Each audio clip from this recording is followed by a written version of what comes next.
Si Gadadhar Pandit na malapit kay Gauranga. Ang kwento ni Sri Gadadhar Pandit ay tungkol sa pinakamalapit na kaibigan at pinagkakatiwalaan ni Mahaprabhu mula pa sa kanyang kabataan. Sina Sri Madhva Misra at Sri Ratnavati Devi ang kanyang ama at ina. Noon nakatira sila malapit sa tahanan ni Sri Jagannath Mishra sa malapit na lugar ng Mayapur sa Sri Lanka. Nang bata pa si Ratnavati Devi, itinuturing niyang parang kapatid si Sachi Devi, kaya't madalas niya itong dalawin. Madalas silang maglaro bilang mga bata sa bahay ni Mahaprabhu at kung minsan naman ay sa bahay ni Gadadhar. Magkaklase rin sila sa parehong paaralan. Mas bata si Gadadhar ng ilang taon kaysa kay Nimai. Para kina Nimai at Gadadhar, hindi nila matatanggap na magkahiwalay kahit saglit lamang.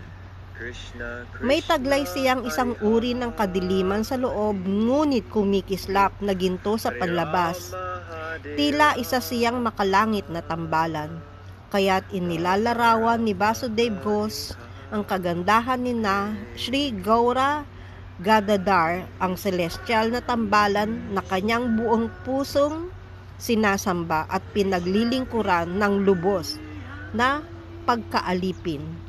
Upang makapaglingkod sa kanila magpakailanman, ipinapanalangin niyang sana mula pa sa kanyang pagsilang ay iyon na ang kanyang hangarin. Isang pandit ang nagtanong, "Pandit, ano ang ginagawa mo para kay Gauranga?" Sumagot ang pandit, "Ginagawa ko ang lahat para sa kanya." Ang damdamin at saloobin ni Pandit Gadadhar ay hindi kayang ilarawan sa mga salita. Kilala rin si Panginoong Gauranga bilang Panginoon ng buhay ni Gadadhar. At mahirap sukatin ang laki ng kabutihang loob na ipinakita sa kanya. Ang lahat ay nagkukwento ng mga kahangahangang kabayanihan ni na Gaday Gauranga. Noong kabataan ni Nimai Pandit, madalas siyang magtanong ng mga kakatuwang palaisipang lohikal sa kanyang mga kamag-aral. Bagaman hilig ito ni Nimai, si Gadadhar naman ay mas pinipiling umiwas sa mga ganitong diskusyon. Paminsan-minsan, subalit hindi siya pinalagpas ni Nimai. Sinabi pa sa kanya ni Hibho, isang pahiwatig ng pagbibiro at pagmamahal para kay Gadadhar. Si Mukunda Datta ay isang natatanging kaibigan ni Sri Gadadhar Pandit. Tuwing may bagong Vaishnava na dumarating sa Navadvip, agad siyang ipinapaalam ni Mukunda kay Gadadhar upang makapagsama sila sa darshan o pagmamasid sa banal na anyo ng panauhin. Isang araw, inaya ni Mukunda si Gadadhar na samahan siya nang dumating si Pundarika Vidyanidhi mula sa Katagram papuntang Navadvip. Nasiyahan si Gadadhar sa pagkakataong makilala ang isang debotong may ganitong antas. Kaya't sabay silang nagtungo upang makisama sa sagradong pag-uusap kasama si Pundarika Vidyanidhi. Ngunit nang makita ni Gadadhar ang kasuotan at kilos ni Pundarika, na waring isang mayamang makamundong tao, nawala ang paggalang niya rito. Sa panlabas, tila isang taong alipin ng pagnanasa at pagpapasasa. Ano kaya ang naging dahilan kung bakit si Gadadhar ay tila nawalan ng respeto at nag-akala na si Pundarika ay isang taong nasa ilalim ng makamundong bisyo?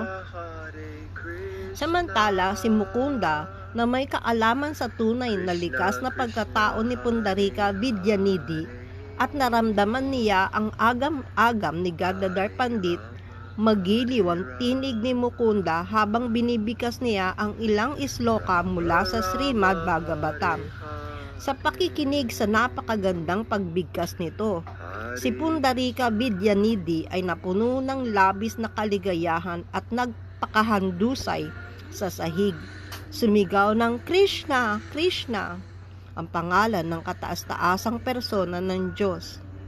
Sa sandaling iyon na puno ng pagsisisi ang budhi ni Gadadhar, na pag-isip-isip niya, anong karumal-dumal na kasalanan ng aking nagawa sa pag-aakalang isa lamang siyang makamundong tao, gayong isa pala siyang lubos na taimtim na kaluluwa.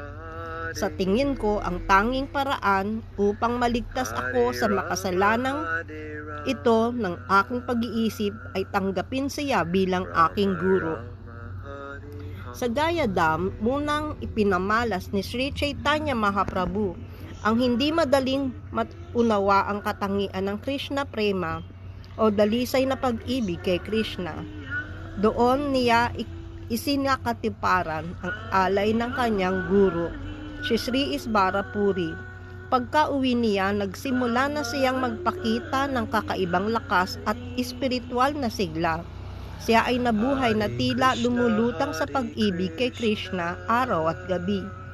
Nang makita ni Gadadhar ang Panginoon na umiiyak sa pananabik kay Krishna, napuno din siya ng kagalakan at hindi mapigilang umiyak ng walang patid.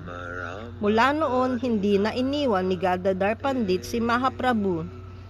Sa isa sa kanilang mga tagpo, inalok ni Gadadhar ng pan si Sri Gauranga. Ngunit bigla itong napuno ng matinding dalamhati at galit. Nasaan na siya, Gadadhar? Saan na ang magandang batang maitim na nakasuot ng dilaw? Hindi ko na siya makita. Pagkasabi nito, nagsimula siyang umiyak ng labis. Hindi agad nakapagsalita si Gadadhar. Ngunit sa huli, buong paggalang niyang sinabi, siya ay nasa puso. Sa narinig na ito, biglang sinimulang kalmutin ni Mahaprabhu ang kanyang dibdib. Tila gustong buksan ito. Mula sa kanyang bibig ay lumabas ang mga salitang, mula sa mga lupa ni Gadadhar, binibitawan ko ang pagkakahawa ko sa iyo. Hindi ko na kayang palampasin pa ang isa pang pagkakataon upang makaharap si Krishna. Mabilis na sumagot si Gadadhar, Panginoon, pakisubukang maging matiisin at kalmado. Sandali na lamang at darating na si Krishna. Pagkarinig nito, unti-unting kumalma si Mahaprabhu. Si Samatha, na noon ay nakamasid lamang sa malayo, ay dali-daling lumapit. Napansin niya ang kahusayan ni Gadadhar at sinabi, bagamat isa lamang siyang kabataan, ang kanyang karunungan ay kahanga-hanga. Kapag ang anak ko ay nasa masamang kalagayan ng damdamin, ako'y natatakot lumapit. Ngunit si Gadadhar, nagawa niyang patahimikin siya. Haribol.